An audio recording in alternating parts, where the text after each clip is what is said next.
Welcome to another episode of Fit Friends Happy Hour, the show where we help you redefine the word fit and unravel the complexities surrounding body image, nutrition, fitness, and more.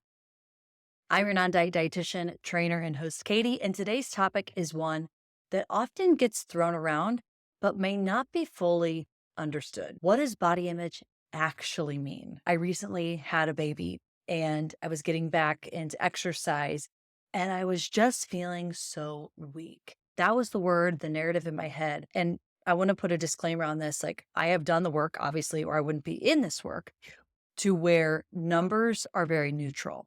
Like, I can step on the scale at the doctor's office. It makes no difference to me. Like, numbers are just there. It's very neutral, triggers no emotion. I cannot say the same years ago. Anyways, I decided to do an in-body scan. And if you're not familiar with that, it's essentially a tool that measures the amount of muscle tissue compared to body fat and water in your body. And I wanted to just see, I was curious, how much muscle mass did I lose during pregnancy and postpartum because I was feeling so weak. And what's crazy is that muscle mass, my body composition, was the exact same as it was pre-baby. But my perception, what I felt, what I believed about my body, how I felt about my body in the moment was so incredibly different. Maybe you bought a new outfit. You went to work, you nailed your presentation, you felt so confident, but then you saw your coworker in a pencil skirt or in a crop top, wherever, I don't know what kind of office you work at, but maybe you caught a glimpse of your chin in the mirror and suddenly you feel terrible about yourself. Today, we're going to break down what does body image actually mean and give you some action steps to improving yours. The clinical definition of body image is the way we feel and perceive our body, the functionality, how it looks, how it feels. It's the way in which we experience the body that we have, our thoughts, our feelings, our perceptions, our actions, and how a person feels in that body. It's really the combination of those thoughts, of the feelings that you have about your body as a result of your self-perception. Now, your body image may range between positive and negative experiences, and you might even feel a spectrum of these emotions in one day or even all at once. So what actually impacts the perception of our bodies? Why is this the way it is? It's often influenced by what we see in the media as well as the societal standards around us, especially depending on geography and where you live. And that can be different state to state here in the US, but definitely country to country. But I think there's definitely an overall societal standard worldwide. Research actually indicates that exposure to these unrealistic beauty standards in the media can significantly impact body image. According to a study by the National Eating Disorder Association, 70% of women and girls reported feeling pressure to conform to media-defined beauty standards. I think most people know that, okay, when I look at social media, I feel negatively about myself. Or when I watched the Victoria's Secret Angels fashion show in 2010, like, maybe that really messed up my thinking. Me thinking that it was normal to have six-pack abs and be 6 foot tall with flawless skin and no dimples or freckles. From my 6 years of experience as a dietitian in private practice, an area that I see is really underestimated is how much our individual experiences play a pivotal role in our body image. A survey was conducted by Body Image Australia, found that over 80% of respondents reported that their body image was influenced by experiences during specifically their formative years. So as a child, I think back to a client who I worked with. She remembers not being allowed to wear a bikini as a 10-year-old, but her sister could, and how she's never worn a bikini ever since because of that experience and how it impacted the way that she viewed her body. Even though she couldn't recall any comments made to her directly, it was the way that she observed what others said or what they didn't say that influenced how she perceived her body.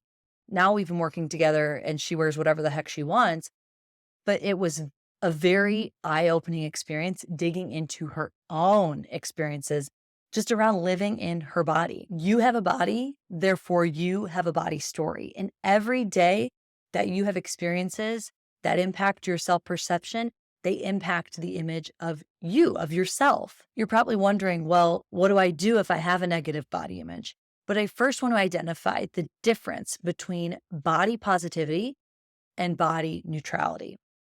Body positivity originated from the fat acceptance movement way back in the 1960s. It's nothing new. Body positivity is a cultural and individual movement focused on celebrating and accepting all body types. Body positivity really challenges the societal beauty standards. It encourages self-love and it fosters inclusivity across diverse body shapes, sizes, abilities, genders, ethnicities.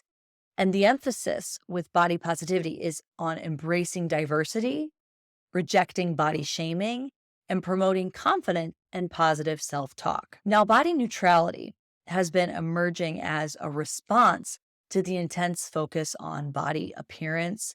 Body neutrality encourages individuals to shift the emphasis from actively loving or hating their bodies to adopting a more neutral stance, as you could probably guess by the word neutrality. Body neutrality is rooted in acknowledging the body's functionality and experiences.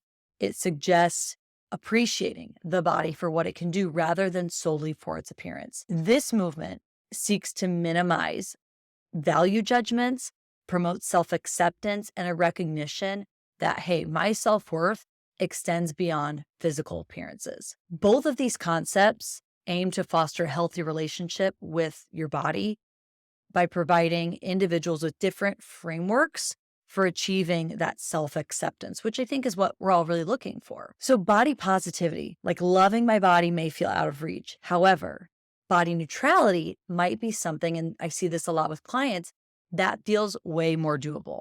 So I want to give you 3 steps to move towards body neutrality today. Step number 1 is see the dots. Don't connect them just yet. Do you remember the connect the dot puzzles, like as a kid? At first, it's just a page full of dots, right? It means nothing. They're just dots on a page. But over time, you connect the dots and you see a picture. Think about body image the same way. Can I identify the thoughts? Can I identify the situations that trigger me to feel a certain way in my body? Can I even go further to identify the root of the thoughts? That's interesting. Get curious about those thoughts, but you don't have to do anything with them. Just bring them to the surface. Tip number 2 is adopt this belief. Adopt the belief, and you can simply just make a decision. Say to yourself, adopt the decision, believe it, that I don't have to love my body in order to respect it and to take care of it. While I don't have to love my body, I also don't have to hate it. I don't have to actively bash it or punish myself for my body. My body is not tied to my worth as a human. According to a study published in the International Journal of Behavioral Nutrition and Physical Activity, engaging in this positive self-talk, and I think even more importantly, the self-compassion, that was actually very much linked to improved body image. And yes, absolutely. If it's hard to do this, which for many listening, I'm sure it is, I've been there, think about what is the opposite of the negative. So for example, I hate my legs. Okay, what's the opposite of that? My legs allow me to walk up the stairs. And my 3rd and final tip for you today is to practice intuitive eating. Next week's episode will dive deeper. So make sure you follow this show, like, subscribe on YouTube, follow, depending wherever you listen to podcasts. If it's on Apple Podcasts, you just swipe up, click the follow button, and you will get these episodes downloaded to your phone or your device every single Monday, which no brainer. And I'm going to actually link to a study in the show notes, but there is evidence that shows greater practice of intuitive eating is associated with lower body image concern across the weight spectrum, meaning that it is possible to improve your body image now, regardless of your size. I see this all the time in practice. People think, when I'm smaller, then I'll be happier. Then I'll be successful. Then I will feel better about myself. And that's just not true. So why wait? Life is just too short. Do the work now. Remember that your body is uniquely yours. You're deserving of love and acceptance. And I just want to encourage you today to embrace the journey toward a healthier, more positive body image because you're worth it. If you're not already following or subscribing, do that now. Leave us a 5-star review and let us know what you think. And even better, share the show. Sally sells seashells down by the seashore. Say that 10 times fast. share this show with a friend who might need this as well.